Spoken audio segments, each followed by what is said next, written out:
Welcome to the Southern Utah University Head Start Board Training.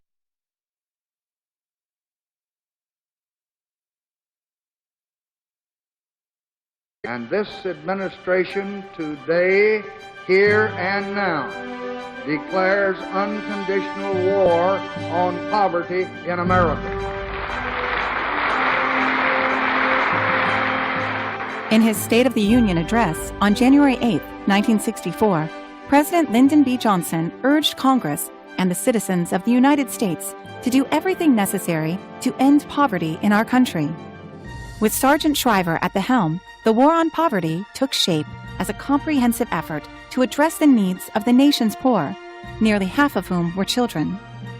Enacted by the 88th Congress, the Economic Opportunity Act created a preschool program that would change the way we educate our children. It would give them a head start and work to eliminate the cycle of poverty in our country. On May 18, 1965, President Johnson announced the creation of Project Head Start in a White House Rose Garden ceremony. He spoke about the importance of investing in children. Head Start launched that summer as an 8-week program serving more than 500,000 children nationwide. The following year, after a remarkable first summer, Congress authorized Head Start as a year-round program. In the mid-1970s, Head Start had served more than 5.3 million children in every corner of our nation. The first Head Start program performance standards were created in 1975. They outlined guidelines and expectations for all Head Start programs. By 1984, the Head Start budget exceeded the $1 billion mark, and the program had served 9.1 million children in its nearly 20-year history. Few things could be more central to the life and health of our nation than the education of our children. In the early 1990s, President George H.W. Bush proposed a 27% increase in Head Start spending to expand access to preschool for low-income families. Then, in 1994, the Head Start Reauthorization Act created new opportunities for Head Start to lead early care and education. The act helped Head Start keep true to communities, parents, and children by building on the vision and recommendations contained in a report issued by the Advisory Committee on Head Start Quality and Expansion. 1994 also saw the creation of the Early Head Start program to address the comprehensive needs of pregnant women and low-income children under age 3.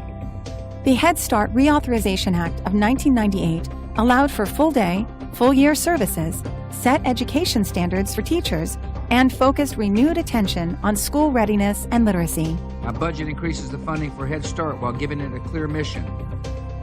In 2007, Congress passed the Improving Head Start for School Readiness Act.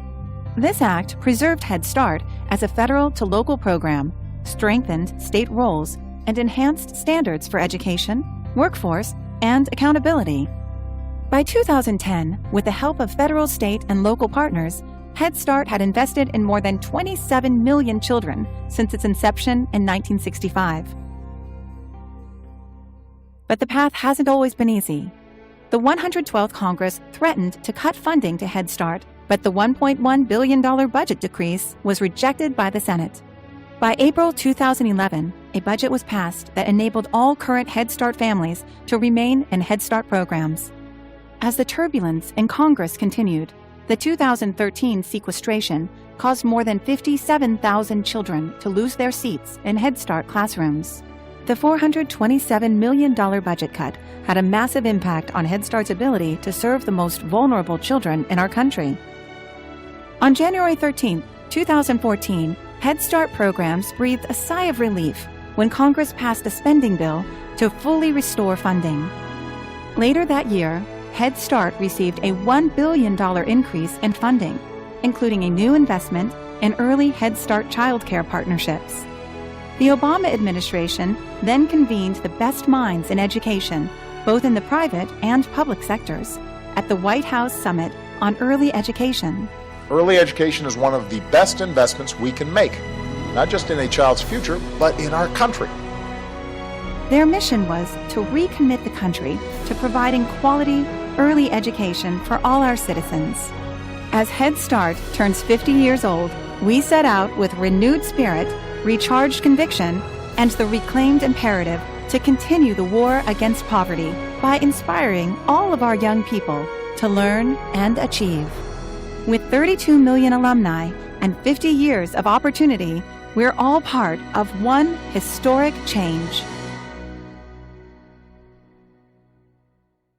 In 1984, Virginia Higbee wrote the first Head Start grant for our area, serving 56 children in Cedar City, Escalante, Tropic, and Hurricane. By 1993, 238 families were being served through 14 classrooms in Iron, Washington, Garfield, Millard, and Kane counties. In 2015, we currently serve 421 children in 4 counties. SUU Head Start has served more than 10,000 families in 31 years.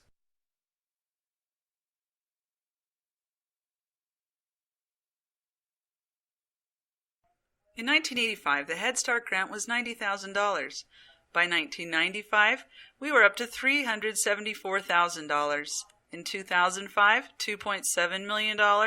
And today, in 2015, our grant is $3,292,334. Head Start has brought over $60 million to our community in 30 years. In 30 years, Head Start has generated over $14 million worth of in-kind or volunteer services.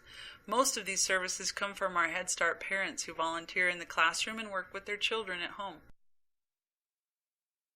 This is Dr. Albrecht.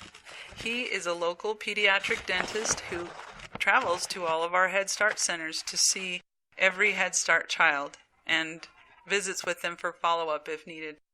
In 2012, Dr. Albrecht was awarded the Humanitarian of the Year Award by the Utah Head Start Association.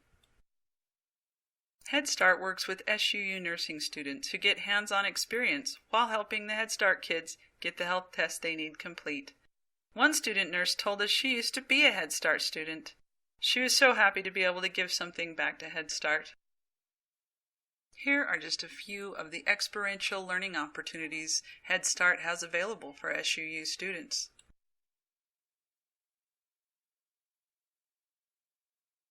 "90% of Head Start children must be income eligible. Some get other designations based on homelessness or foster child. Head Start has traditionally been a preschool program for 4-year-olds. Due to the school districts beginning their own preschool programs, Head Start is now more geared toward the 3-year-olds. You can see some of the obstacles our Head Start families face. A lot of them don't have a high school diploma. Some of them are not originally from this country, and 32% are single-parent families. In fact, the average yearly income for a family of 4 is $24,000 a year or less. Usually, it's less.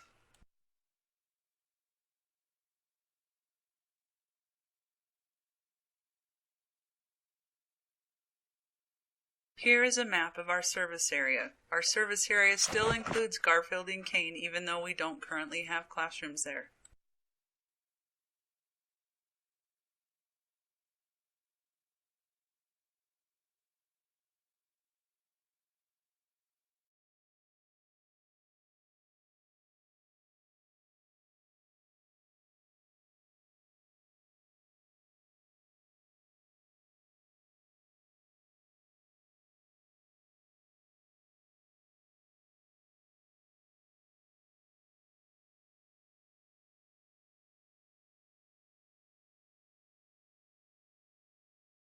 The day at Head Start begins with the child signing in or practicing writing his name without the help of an adult.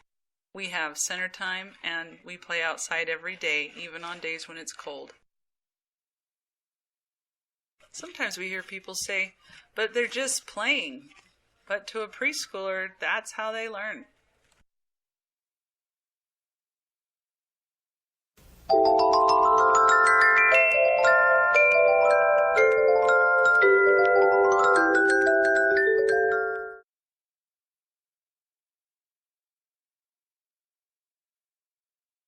Head Start participates with the USDA or school lunch program. All of our children's meals are reimbursed. Those reimbursements equaled $170,000 last year. Parents are a child's first and most important teacher. Families can't thrive if their basic needs are not being met. Children whose parents are involved with their education do better in school. Educating adults is a good way to help families out of poverty.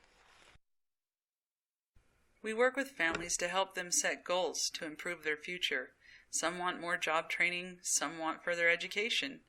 We have sent some of our parents to the Utah Humanities Venture Program at SUU. This is Joe. He was in Head Start when he was a little boy. This last year, his daughter attended Head Start, and he was on our Parent Policy Council. The Head Start Policy Council is made up entirely of parents elected by their peers. This council teaches the parents involved leadership, but also the importance of being involved in the larger community. Many of our Policy Council members go on to become active members of the PTA and school boards at their child's new school. Here is what you, as the Board of Trustees, are responsible for with the Head Start program. Now, I'm not going to read this document in its entirety, but this list was left on the table at the last board meeting.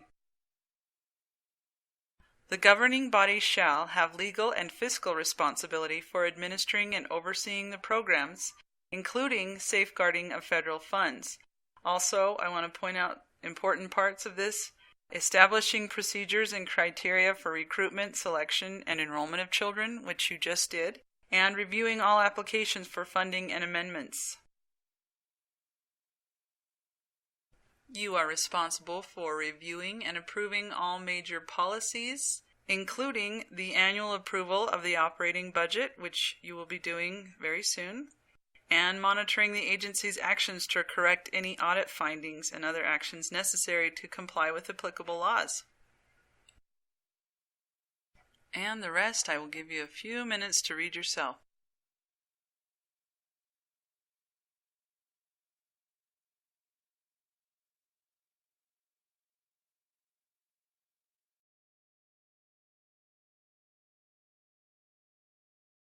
Head Start is one of the largest departments at SUU, employing over 60 full-time staff.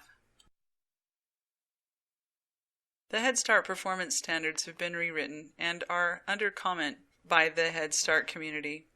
These new performance standards include changes such as full day, full year Head Start. The future of these children is in your hands. Thank you for watching our presentation.